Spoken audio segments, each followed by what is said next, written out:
بہت سے غیر مسلم یہ کہتے ہیں کہ مسلمان بڑے ظالم ہوتے ہیں، جانوروں کو کیا کرتے ہیں؟ بقرعید میں کاٹتے ہیں، رحم دل نہیں ہوتے۔ ہم جب جانور پالتے ہیں نا تو ہمیں کاٹتے ہوئے اس پہ ترس بھی آتا ہے اور ہمارا دل بھی دکھتا ہے۔ اچھا، یہ جو قربانی کے جانور ہم ذبح کرتے ہیں نا، بعض لوگ رو رہے ہوتے ہیں، یہ واقعی کیفیات ہوتی ہیں، جانور ایسا پل جاتا ہے، انسان کو ایسی محبت ہو جاتی ہے، پھر انسان کہتا ہے یار اللہ نے کیوں ہمیں حکم دیا ہم کاٹیں؟ ہماری والدہ نے بکری پالی تھی، وہ بکری بیچاری بیماری میں مر گئی، وہ اتنی والدہ کو اس بکری سے اور بکری کو ہماری والدہ سے محبت ہو گئی تھی کہ جس دن وہ بکری مر رہی تھی ہماری والدہ ہچکیاں لے لے کے رو رہی تھی۔ اچھا، یہ جو قربانی کے جانور ہم ذبح کرتے ہیں نا، بعض لوگ رو رہے ہوتے ہیں، یہ واقعی کیفیات ہوتی ہیں، جانور ایسا پل جاتا ہے، انسان کو ایسی محبت ہو جاتی ہے، پھر انسان کہتا ہے یار اللہ نے کیوں ہمیں حکم دیا ہم کاٹیں؟ اصل میں یہاں بھی اللہ آپ کو قربانی میں دنیا کا مسافر خانہ ہونا بتا رہا ہے کہ آج نہیں تو کل جدا ہونا ہے۔ بعض لوگ پالتے ہیں، ہماری والدہ نے بکری پالی تھی، وہ بکری بیچاری بیماری میں مر گئی، وہ اتنی والدہ کو اس بکری سے اور بکری کو ہماری والدہ سے محبت ہو گئی تھی کہ جس دن وہ بکری مر رہی تھی ہماری والدہ ہچکیاں لے لے کے رو رہی تھی۔ یہاں میں ایک غیر مسلموں کے لیے ایک بات کرنا چاہتا ہوں، آج کچھ بکھرا ہوا کھچڑی پکا ہوا بیان ہو رہا ہے تو چلنے دو، کوشش کروں گا ٹاپک پر رہوں میں۔ بہت سے غیر مسلم یہ کہتے ہیں کہ مسلمان بڑے ظالم ہوتے ہیں، جانوروں کو کیا کرتے ہیں؟ بقرعید میں کاٹتے ہیں، رحم دل نہیں ہوتے۔ یہ بات 100% غلط ہے۔ ہم جب جانور پالتے ہیں نا تو ہمیں کاٹتے ہوئے اس پہ ترس بھی آتا ہے اور ہمارا دل بھی دکھتا ہے، ایسا نہیں ہے کہ دل نہیں دکھتا۔ سوال پیدا ہوتا ہے پھر کاٹتے کیوں ہیں؟ بھائی اگر تم مشورہ دیتے ہم نہیں کاٹتے۔ یہ حکم کون دے رہا ہے؟ اللہ حکم دے رہا ہے۔ اللہ کہہ رہے میری محبت اور اس کی محبت میں ترجیح کس کو دیتے ہو؟ اللہ کے مقابلے میں، کیونکہ پیدا کس نے کیا ہے؟ اللہ نے کیا ہے۔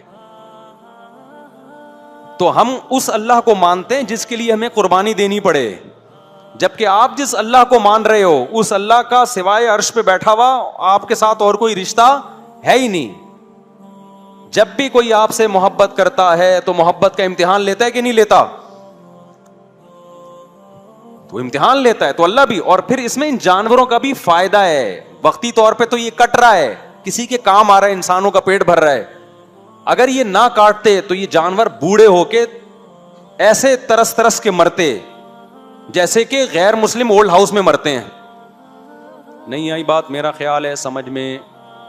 انسان کا بڑھاپا تو اولاد کی وجہ سے یا رشتہ داروں کی وجہ سے اچھا گزر لیتا ہے، ورنہ آج بوڑھے انسانوں کو نہیں لوگ پوچھ رہے، گورنمنٹ خیال کر رہی ہے، تو بوڑھے جانوروں کو کون پوچھے گا؟ یہ گائے اگر بوڑھی ہو جائے اور کاٹنے پر پابندی ہو کہ اس کے جب جوانے کاٹ نہیں سکتے، یا بیل کی بات کر لیتے ہیں، کاٹ نہیں سکتے، تو یہ کیا ہوگی؟ بڑھاپے تک پہنچے گی کہ نہیں پہنچے گی؟ تو بڑھاپے میں تمہارا باپ اس کا پیٹ بھرے گا؟ ابے کیا ہو گیا؟ دوبارہ سے بعض چیزیں اتنی کھچ پچ ہو جاتی ہیں نا، سمجھ میں نہیں آتی۔ دیکھو یہ جو گائے ہے نا یا بیل ہے، یہ وہ جانور ہے جس کا پیٹ انسان بھرتے ہیں، یہ خود سے اپنا پیٹ نہیں بھر سکتے، ان کو بہت زیادہ خوراک چاہیے، حتیٰ کہ گاؤں دیہاتوں میں بھی رہتے ہیں تو انسان ان کا پیٹ بھرتے ہیں۔ زمین پہ چرنے کے لیے چھوڑیں گے تو ان کے لیے اسپیشل گھاس لگانی پڑتی ہے۔ کچھ جانور ایسے ہوتے ہیں نا جنگلوں میں خود ہی پل جاتے ہیں، یہ جو 4 قسم کے جانور ہیں نا، اونٹ، گائے، بھینس، بکری، یہ خود نہیں پلتے، یہ ہزاروں سال پہلے بھی انسان ہی پالتا آیا ہے، ان کا پیٹ کون بھرے گا؟ انسان۔ ہمیں یاد ہے ایک دفعہ بقرعید میں گائے بھاگ گئی، 3 دن کے بعد ملی تو پیٹ چپک کے اندر ہو چکا تھا، اس کا پیٹ ہی نہیں بھرا، کیونکہ کہاں سے کھاتی اتنا؟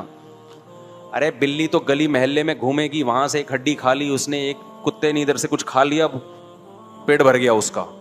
ان کا ایسا نہیں ہے، ان کو پوری دیگ چاہیے گھاس کی، ایک ٹائم پہ، ایک ٹائم بھی نہ ملے تو یہ آدھے ہو جاتے ہیں۔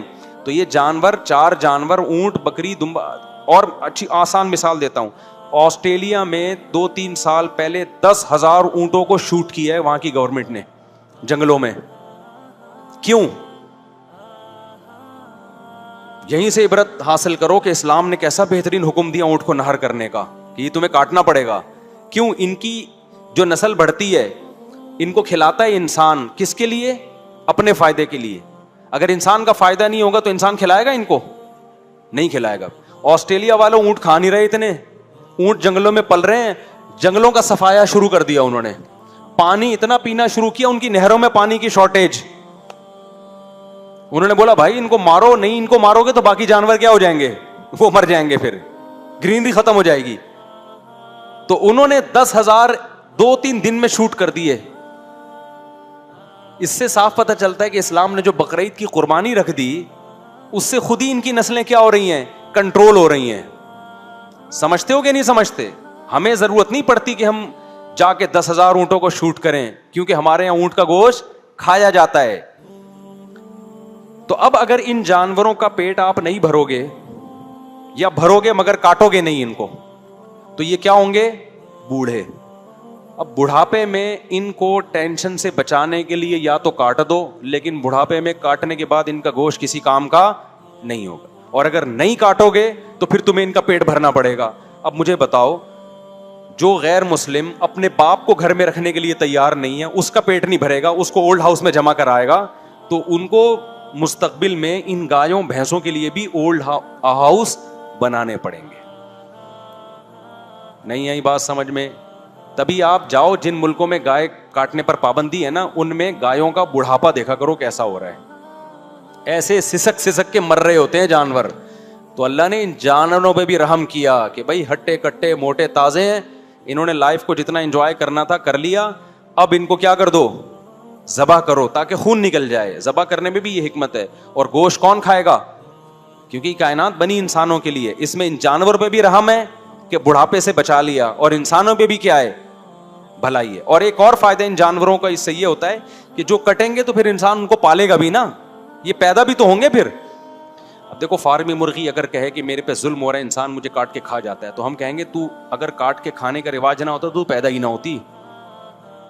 کون اتنی محنت کرتا پولٹری فارم میں کہ انڈوں سے چوزے نکالتا, پھر چوزوں کو بڑا کرتا, پھر فیڈ کھلاتا, پھر ویکسین لگاتا. یہ سارے کام تو انسان نے اپنے لیے کیے ہیں. تو یہ نہ دیکھ تجھے کاٹ کے کھا رہے ہیں, تو یہ دیکھ اب تک تجھے جو زندگی ملی ہے وہ کس کے وہ انسانوں کی وجہ سے ملی ہے. تو یہ جو اللہ ثانی کے بچڑے تیار ہوتے ہیں اور یہ بڑے کٹے مٹے تیار ہوتے ہیں کٹنے کے لیے, تو ان کا کٹنا تو غیر مسلم کو نظر آ رہا ہے, یہ نظر نہیں آ رہا کہ یہ کٹنا چھوڑ دیں تو یہ بزنس کیا ہو جائے گا, ختم. پھر یہ پیدا بھی نہیں ہوں گے, ان کو پیدائش بھی ختم ہو جائے گی ان کی, یعنی اتنی بڑے پیمانے پر پیدائش بھی نہیں ہوگی ان کی.